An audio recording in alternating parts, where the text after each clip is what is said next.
Sam, thanks for joining us. Great to be here. Chris, welcome to Conversation Bytes. It's great to have you here. Thank you very much. Yeah, okay, 5G is going to do everything you tell us it's going to do. Great. Just let us know when it does it. Steph Ogden, welcome to Conversation Bytes. It's lovely to be here. The first podcast of Conversation Bytes, and my very special first guest, the straight shooting Sam Skontos from Alcatel and TCL. Sam, thanks for joining us. Great to be here. Thank you for inviting me. It's exciting. Sam, you are, as we can see on the screen here, the boss of Alcatel. Now, not just in Australia, but the region. Can you tell us, firstly, what that region is and what your title is? Well, the region covers everywhere from Southeast Asia all the way through to Pacific. So what do we mean? We mean markets like Singapore, Malaysia and Thailand and Indonesia, down to New Zealand, Australia, Fiji, Nauru, Tahiti, Vanuatu. So all the beautiful islands that are in our own backyard. Yeah. It's a great place to be. The title is Regional Managing Director, but for me the title really is irrelevant. It's the job function. It's what I do on a day-to-day basis, such as I do everything from sales, marketing, technical, logistics, finance, admin. I like to put my finger in all of that. I've got to be very careful I don't step on my staff's toes and I don't get people offside. But I think my job is to be across everything, in particular customer service, and especially social media nowadays. I do look at all our social media posts and all the comments and everything. It's vital. We need to know that. Are you getting cut through with our market? We are. Look, we're the number 3 player in the market by volume and have been for the last 3 or 4 years. That wouldn't have happened if we didn't get the cut through. But the cut through really happened because we identified an opportunity in the market, and the opportunity was to bring technology to the masses. And really what it comes down to is the fact that why should the poor old guy down at Rooty Hill who doesn't have the credit facilities, who doesn't have the financial capacity to buy a Samsung or an Apple, doesn't have $2,000 for a phone? Absolutely. Why should they miss out on having all the features and benefits that you get with some of those premium phones? That's what we offer. And I think you do a good job. But how hard is it to make these phones still usable? I did a review of one of your phones 2 years ago, and I thought it was really good. $80, something like that. Had a nice aluminium finish, and I thought, you know what? The camera isn't flash. I'm a photographer, so I know my photography. However, if for $80, that was less than a screen repair, much less than if you're getting a new Samsung or something. Yeah, look, and that's what we're all about. We're about trying to bring that technology to everyone, to make it accessible for everyone. It's not easy to do. You've got to make some compromises. So sometimes the screen may not be as good as, say, your premium phone. Sometimes your camera may not be, your quad cams phone models that you have at the premium side of things. But ultimately what you're doing is you're bringing the technology to the masses, which means everybody has access to the technology, not just the rich and famous, not just the higher socioeconomic people, but everyone has access to that technology. And to me, that's important. Why is it important? It's important because I've come from a humble beginnings, and I want to be able to show everyone that they've got access to it, irrespective of where they come from, irrespective of where they are today. What were those beginnings? Well, I was born on a beautiful Greek island and came here when I was... They're all beautiful, aren't they? They are, but this one's special. It's the island of Rhodes, where the Colossus of Rhodes was, and came here when I was 14 months old. Certainly wasn't born with a silver spoon in my mouth. Early beginnings in Surrey Hills, good old Rabbitoh territory. Genuine. And then moved to Canterbury, went to Canterbury Primary School, went to Canterbury High School, Boys High School. I had to fight my way up the ladder, had to fight my way and work hard to get to where I am. And it's...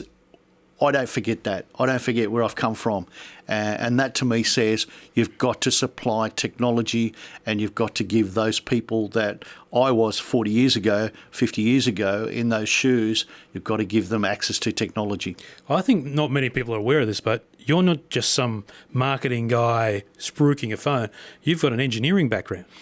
That's correct. I'm actually an electrical engineer. I went to Thank goodness. University of New South Wales, right in the heart of territory of Rabbitoh territory. Did you enjoy it? And did you love doing that? I enjoyed it. I love technology. Yeah. But also, while I was at university, I used to work in a menswear, selling men's clothes to get myself some money and get myself. No wonder you're so dapper. And I can tell you that gave me a love for retail. It gave me a love for sales and marketing, but also... You ask people tech questions? What they might like? Yeah. Well, look, what I've done is I've managed to get the experience from the retail applied from a tech business point of view. And I think that holds me in good stead, and it really gives me an edge. I learned some amazing lessons about business during my time in the retail trade. Naming systems. How hard is it to name your phone? Look, it is difficult. It's difficult because you're trying to segment the roadmap, if you like. You're trying to find ways in which you can, A, remember, B, differentiate one model from another, because each model has different features and benefits. So it's really difficult, especially when some of your competitors have already taken up some of those model numbers or whatever. But we're trying to keep it simple. You know, we try to use...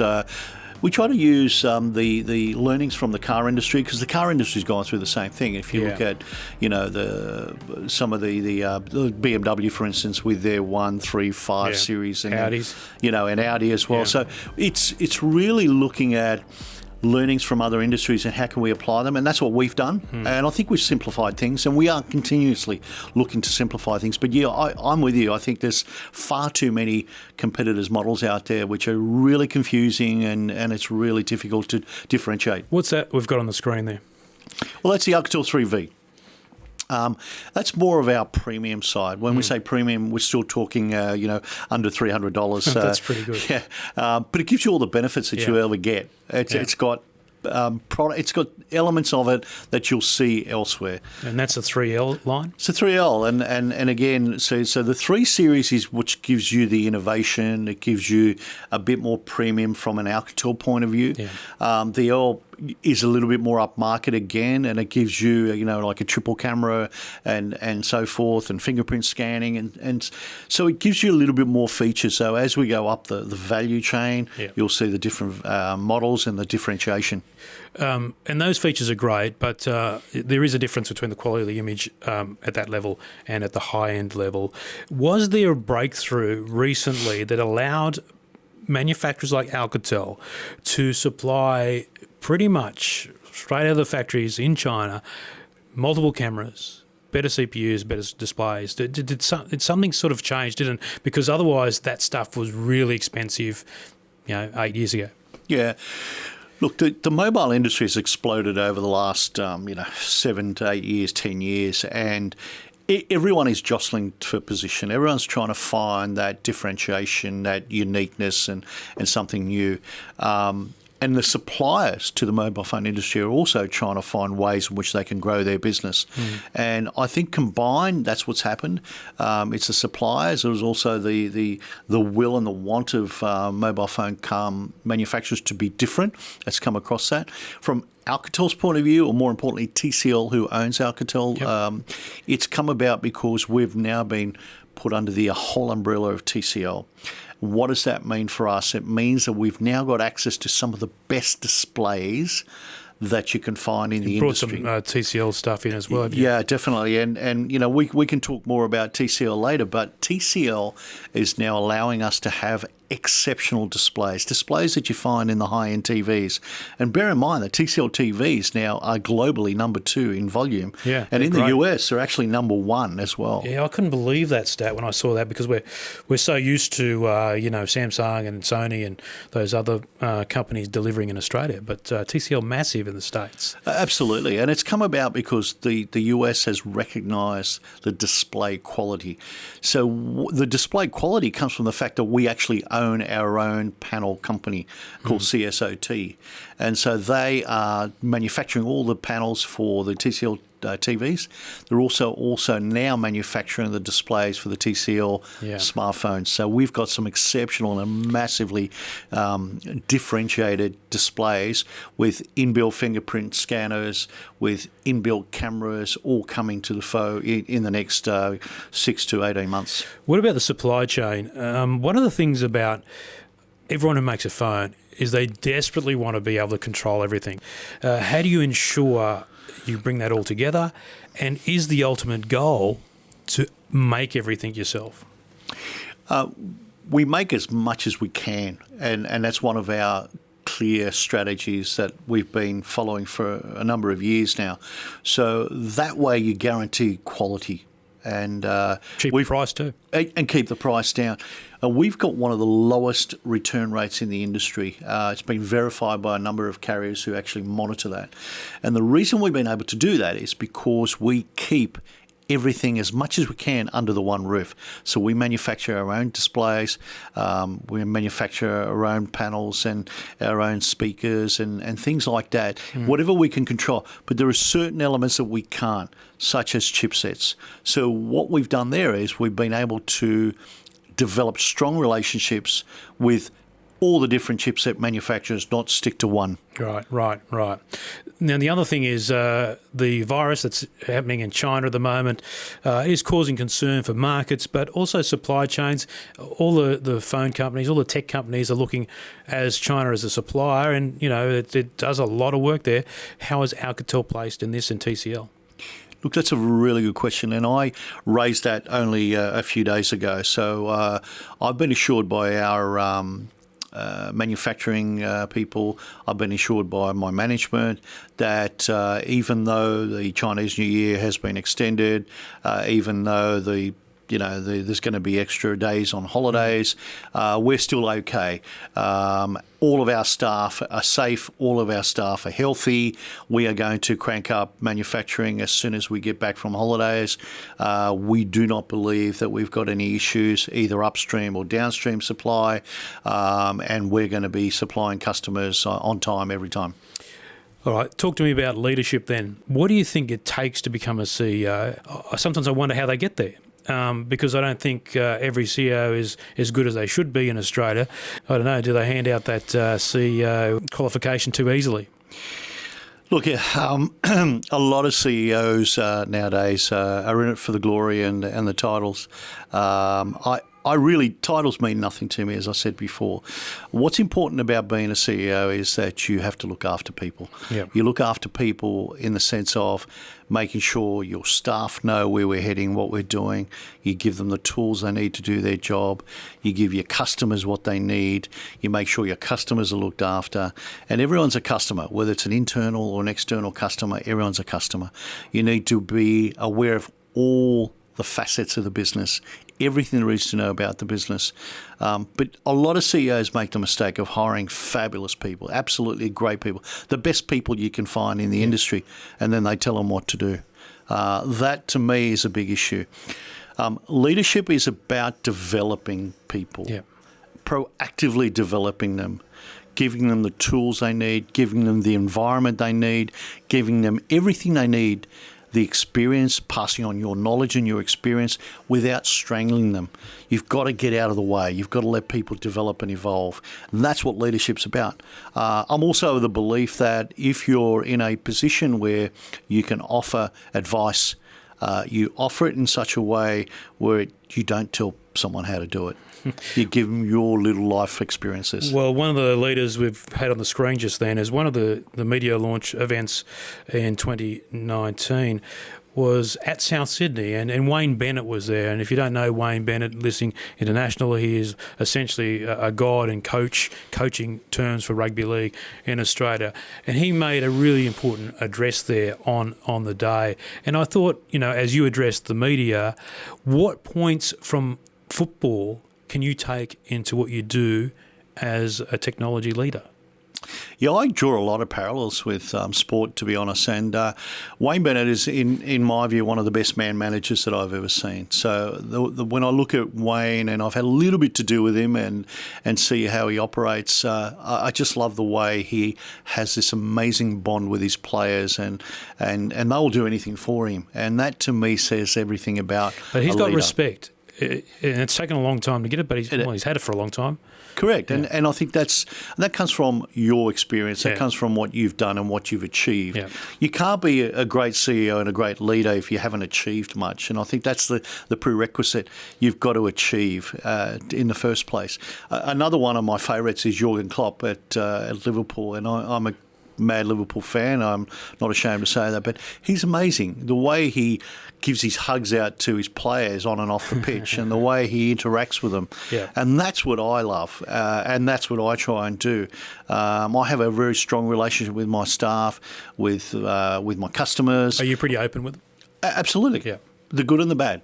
Yeah. You have to be. How do you cop criticism then? You've got to accept it. If I'm annoyed and I need to come to the boss, I don't want to fear for my job. One of the great things is I've worked with coaches who I didn't matter what I said, I was never in fear of my job. That was a great relationship because I was the expert in media comms. He wasn't. So if I feel like I've got to come to you, Sam, got an issue with this, do I lose my job because I raised it to you? No, you don't lose your job. In fact, I encourage people to come and tell me. I mean, I'm not an expert in everything, and I don't pretend to be, and I'm not trying to be. I've got a sales guy who's an expert in sales. I've got a marketing guy who's an expert in marketing. I may not know as much as they do. I may not have as much experience as they do. I've got to listen, and I think that's the key to any good leader is to listen. We can have debates, and I'm as passionate as anyone. I'm as fiery as anyone coming from a European background, and I'm going to have a fiery debate. But then we'll make a joint decision as to which way to go. Your final decision's yours. Final decision is mine. Do you have to explain yourself? No, I don't think so. I think ultimately you've got to also understand that the right decision may be to go in a particular direction which is against what everyone else is saying, but it could be also a lower risk decision. Right. And sometimes, depending on your corporate head office and how they are and what their culture is, you've got to make those decisions, which are hard, but you've got to explain them as well. But that's where your record comes into play, isn't it? Because if you've got a history of making good calls, then they should go with you. Absolutely. And look, the staff also respect that. The staff also understand that if you explain it to them as to why you're making that decision, it becomes a little bit easier for them to accept it and to move on. And that's the key, acceptance and move on, and let's get on to the real stuff. So what sort of leader do you say you are then? Do you open door, come and talk to me?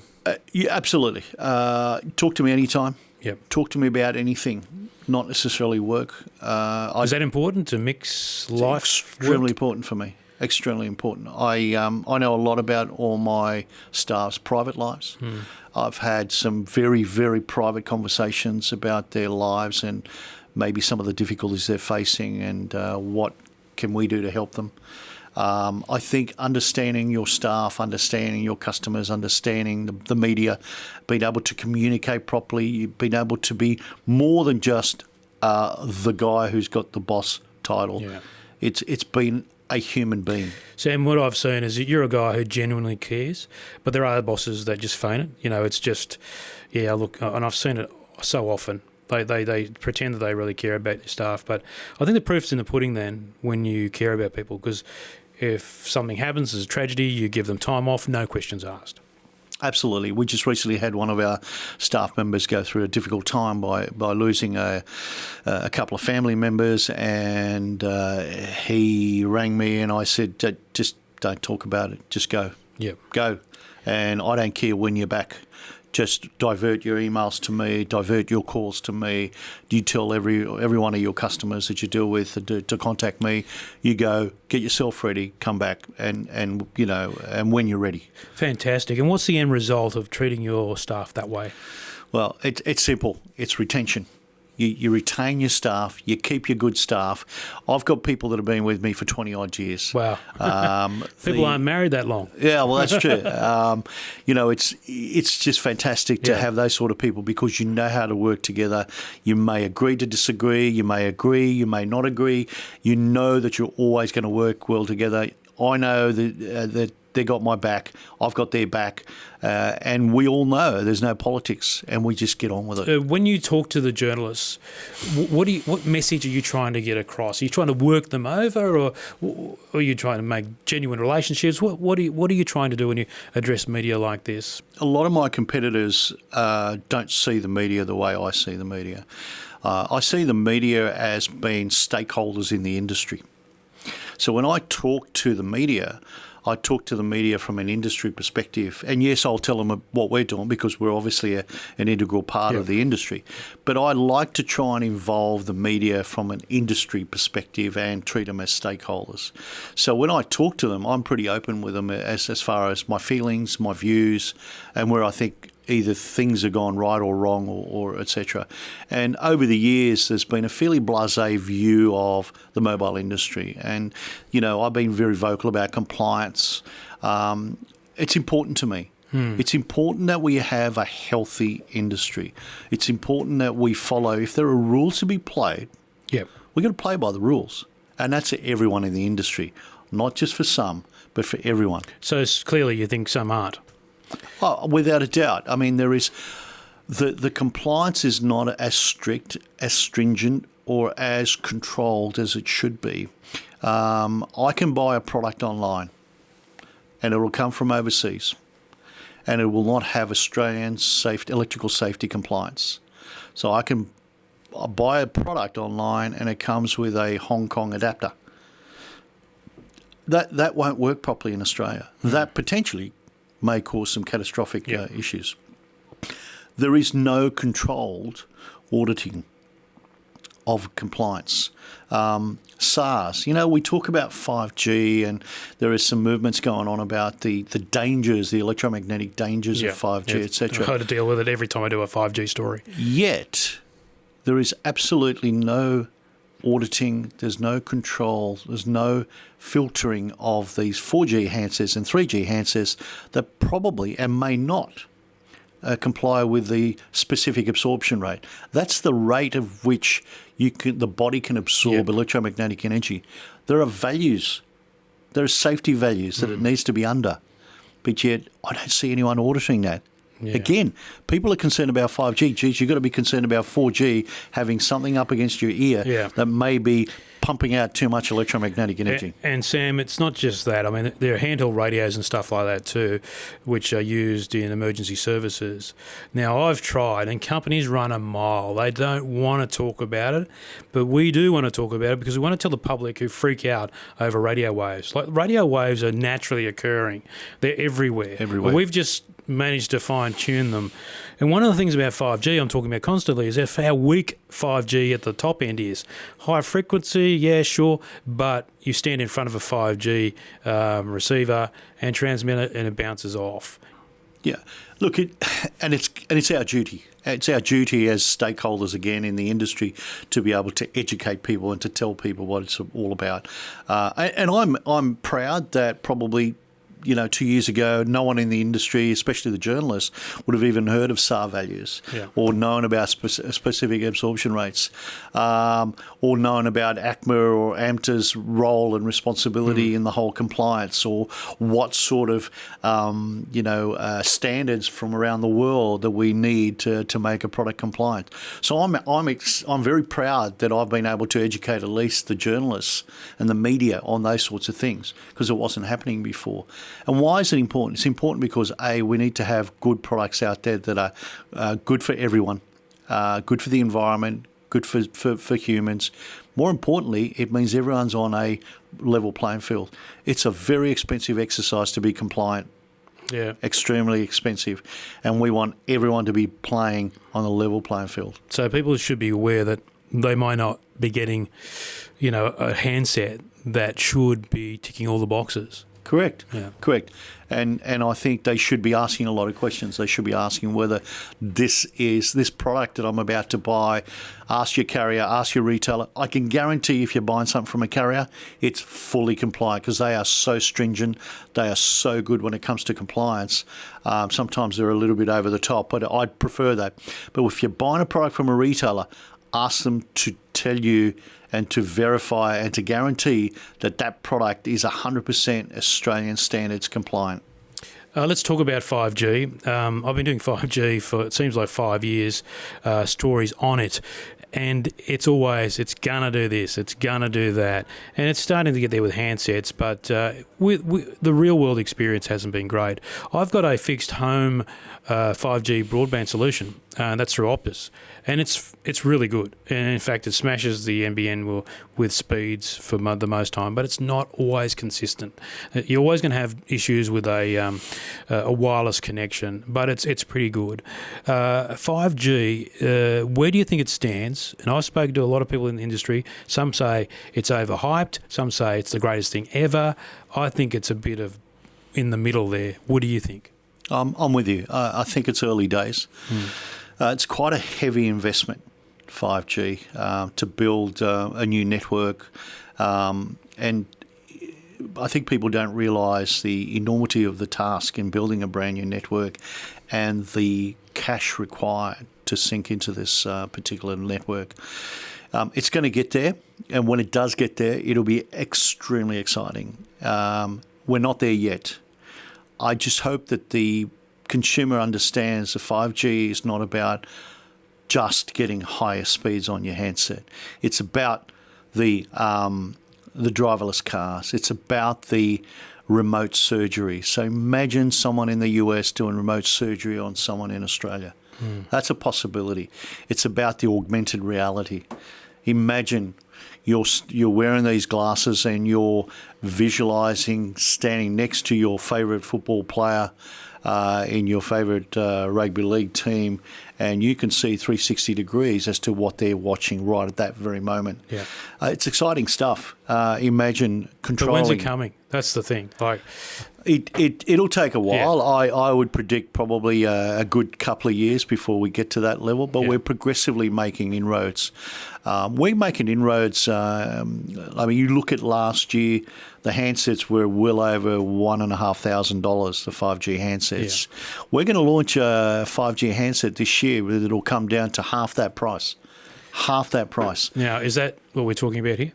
That's one of our products. Yeah, absolutely. So on the screen we're showing which model's that? That's the TCL 10 5G. Yep. So that's the 10 series of the TCL products. It's the 5G. That's going to be around the $700-800 mark, right, Australian dollars. So as progressively we're making inroads. There's new devices coming into the market. IoT, which is a beautiful term. All this, I love this technobabble stuff that we all use, and basically what it means is it's going to automate everything around the house, around the streets, around your power station, your car. Everything's going to be automated, and 5G allows that. So in simple terms, 5G is really the way to go. It's important. It's important from a political perspective. 5G is the way in which we are going to be living our lives into the future. Yeah. How important is for tech to give back? Because, tech's always seen as take, but you've got to give back, don't you? You've hit the nail on the head. I've got to say I'm disappointed. I've raised a lot of stakes and challenges to my fellow competitors to do things. Don't get a lot of response from them, which is disappointing. But to me... And this is well before the current fire crisis, of absolutely, course. Absolutely. For me, we only exist because of the community. I mean, we are here, this company, the brand, staff, we're all here because we want to serve the community, because without the community, we are absolutely nothing. We don't have a business.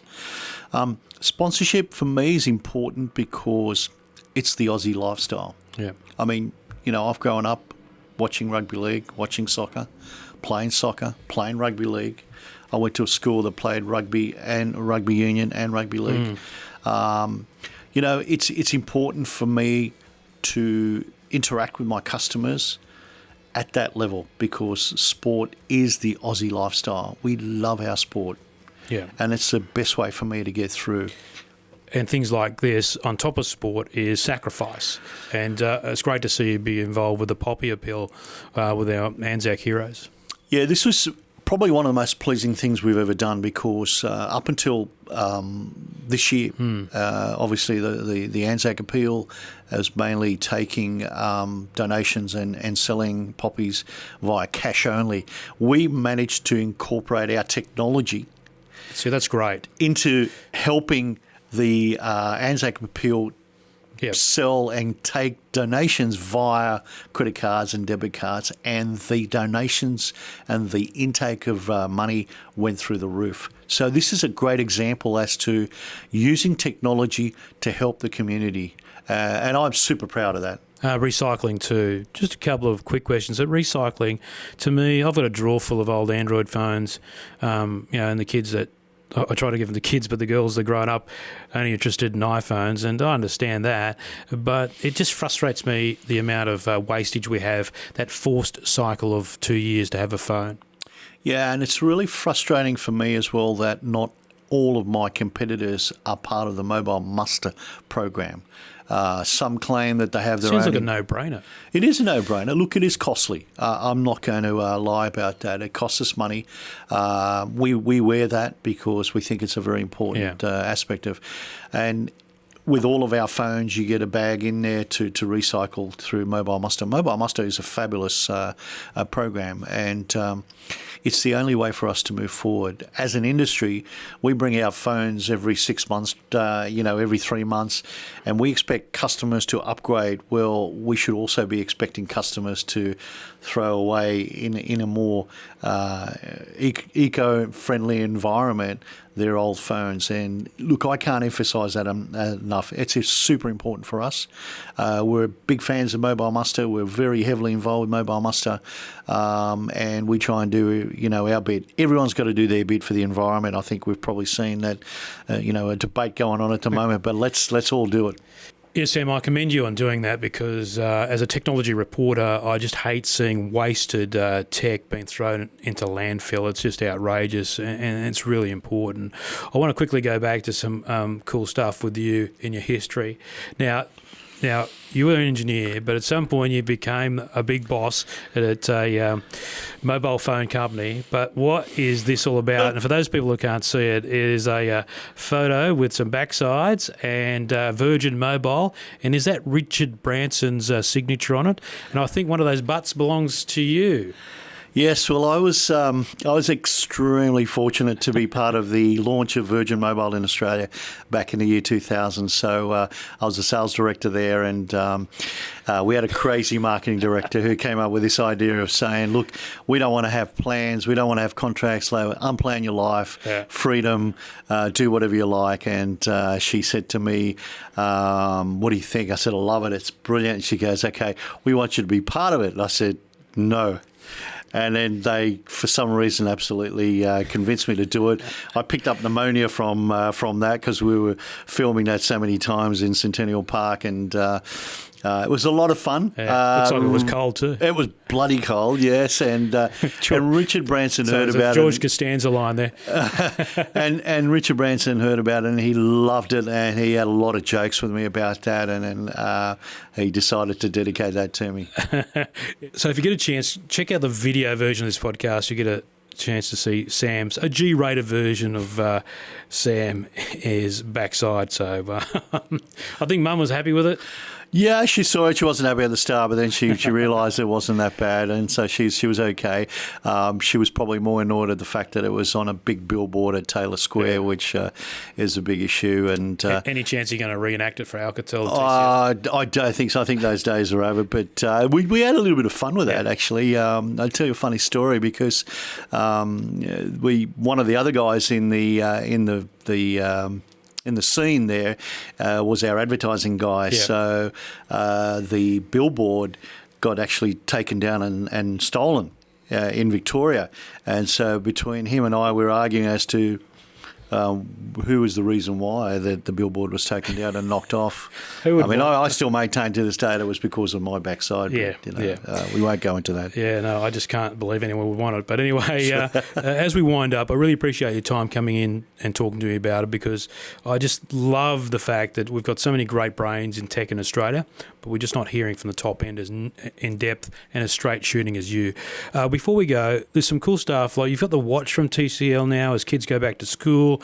There are big restrictions on mobiles at schools now. So some of the parents are looking to give them smartwatches so they can keep contact with them. And you've got one, and it's pretty good, I reckon. Yeah, look, ours is probably one of the best in the Do you market. want to just hold it up? It's a 4G device. It comes with an app. One of the cool things about it is What's that called, Sam? that's the TCL Movetime. Okay. One of the things that is unique about it is that we don't have ongoing monthly fees for it. So once you buy it and you put your SIM card in, that's it. That's a huge relief. That's huge. Yeah. Some of our competitors actually charge you, on top of the SIM card fees, they charge you a monthly fee for the use of the app and all the technology. Ours is built in. So it allows you to define an area, and once your child gets outside that area, you get a notification on your app to say it's out of that area. You can make a video call. You can have access to knowing exactly where your kid is. It's peace of mind. It really is peace of mind. We've been vetted in terms of where our server is placed.